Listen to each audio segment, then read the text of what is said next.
প্রিয় ছাত্রছাত্রীবৃন্দ, আজকে আমি উচ্চ মাধ্যমিক 2025 ইতিহাস বিষয়ের সম্পূর্ণ সাজেশান তোমাদের সামনে তুলে ধরলাম। তো প্রথমেই আমরা সাজেশানের প্রশ্নগুলি দেখে নিই। ইতিহাসে প্রশ্ন থাকে গ্রুপ এ এবং গ্রুপ বি আকারে। গ্রুপ এ প্রথম 4টি অধ্যায় আর গ্রুপ বিতে থাকে শেষ 4টি অধ্যায়। এই দুটি গ্রুপ থেকে অন্ততপক্ষে 2টি করে প্রশ্নের উত্তর করতেই হবে। তারপরে 2টি 4টি হয়ে গেল, আর একটি প্রশ্ন যে কোনো একটি অধ্যায় থেকে বা গ্রুপ থেকে করে দিলেই হয়ে গেল। অর্থাৎ মোট 5টি প্রশ্নের উত্তর করতে হবে। তো গ্রুপ এ প্রথম অধ্যায় 1 নম্বর প্রশ্ন, পেশাদারি ইতিহাস বলতে কী বোঝায়? অপেশাদারি ইতিহাসের সঙ্গে পেশাদারি ইতিহাসের পার্থক্য কী আলোচনা করো। 2 আধুনিক ইতিহাস লেখন পদ্ধতি সম্পর্কে আলোচনা করো। 2টি শিল্প জাদুঘরের নাম লেখো। 3 অতীতকে স্মরণ করার ক্ষেত্রে কিংবদন্তি বা বীরগাথা এবং মিথ বা উপকথা এর ভূমিকা আলোচনা করো। 4 অতীত পুনর্গঠনে জাদুঘরের ভূমিকা আলোচনা করো। দ্বিতীয় অধ্যায় 1 নম্বর প্রশ্ন, সাম্রাজ্যবাদ বলতে কী বোঝো? সাম্রাজ্যবাদ উদ্ভবের কারণগুলি আলোচনা করো। 2 উপনিবেশবাদ ও সাম্রাজ্যবাদ বিষয়ে হবসন ও লেনিনের তত্ত্ব আলোচনা করো। 3 মার্কেন্টাইল মূলধন বলতে কী বোঝো? এই মতবাদের প্রধান বক্তব্যগুলি উল্লেখ করো। 4 উপনিবেশবাদ বলতে কী বোঝো? উপনিবেশবাদের সঙ্গে সাম্রাজ্যবাদের সম্পর্ক আলোচনা করো। তৃতীয় অধ্যায় 1 নম্বর প্রশ্ন, চীনের উপর আরোপিত বিভিন্ন অসম চুক্তির বিবরণ দাও। 2 ঔপনিবেশিক ভারতে অবশিল্পায়নের কারণ ও ফলাফল আলোচনা করো। 3 ব্রিটিশ ইস্ট ইন্ডিয়া কোম্পানির আমলে ভারতের ভূমি রাজস্ব ব্যবস্থার সংক্ষিপ্ত পরিচয় দাও। 4 ভারতের রেলপথ স্থাপনের ঘটনা এদেশের অর্থনীতিতে কী প্রভাব ফেলেছিল। আর এক্সট্রেস 2টো প্রশ্ন দিয়ে রেখেছি। 5 ইংরেজদের সঙ্গে সিরাজদৌল্লার বিরোধের কারণ, আর 6 হচ্ছে পলাশী ও বক্সার যুদ্ধের তুলনামূলক আলোচনা। চতুর্থ অধ্যায় 1 সমাজ সংস্কারক হিসেবে রামমোহন রায়ের অবদান আলোচনা করো। 2 বাংলায় নবজাগরণের প্রকৃতি আলোচনা করো, এর সীমাবদ্ধতা কী ছিল।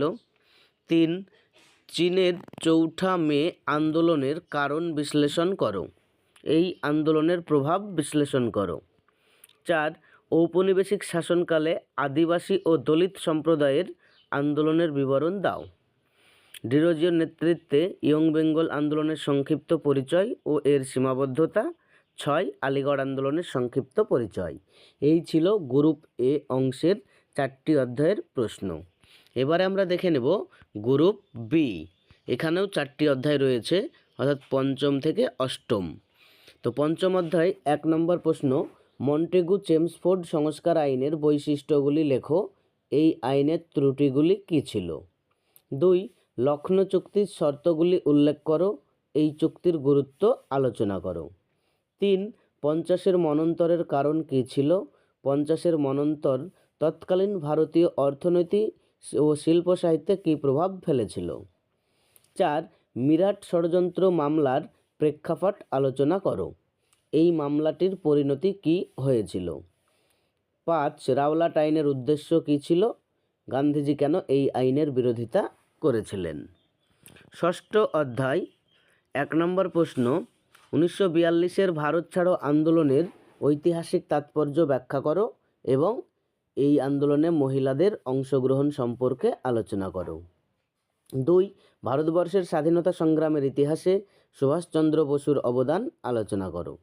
3 গণপরিষদ গঠনের প্রেক্ষাপট আলোচনা করো, গণপরিষদের 2 জন সদস্যের নাম লেখো। সপ্তম অধ্যায় 1 নম্বর প্রশ্ন, ট্রুম্যান নীতি কী? মার্শাল পরিকল্পনার উদ্দেশ্যগুলি কী ছিল আলোচনা করো। 2 ঠান্ডা লড়াই কী?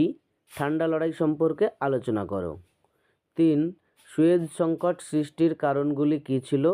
সুয়েজ সংকট সমাধানে ভারতের ভূমিকা আলোচনা করো। 4 জোট নিরপেক্ষ আন্দোলন সম্পর্কে আলোচনা করো। 5 কিভাবে তেল কূটনীতি উপসাগরীয় সংকটের বহিঃপ্রকাশ ঘটিয়েছিল। অষ্টম তথা শেষ অধ্যায়। 1. স্বাধীন ভারতের প্রথম 3টি পঞ্চবার্ষিকী পরিকল্পনার লক্ষ্য ও গুরুত্ব আলোচনা করো। 2. স্বাধীন বাংলাদেশের উত্থান ও শেখ মুজিবুর রহমানের ভূমিকা আলোচনা করো। 3. হো চি মিনের নেতৃত্বে ভিয়েতনামে মুক্তিযুদ্ধের সংক্ষিপ্ত বিবরণ দাও। 4. উপনিবেশিকরণ বলতে কী বোঝায়, এর সামাজিক ও রাজনৈতিক ও অর্থনৈতিক তাৎপর্য ব্যাখ্যা করো। এই ছিল ইতিহাস বিষয়ের গুরুত্বপূর্ণ প্রশ্ন।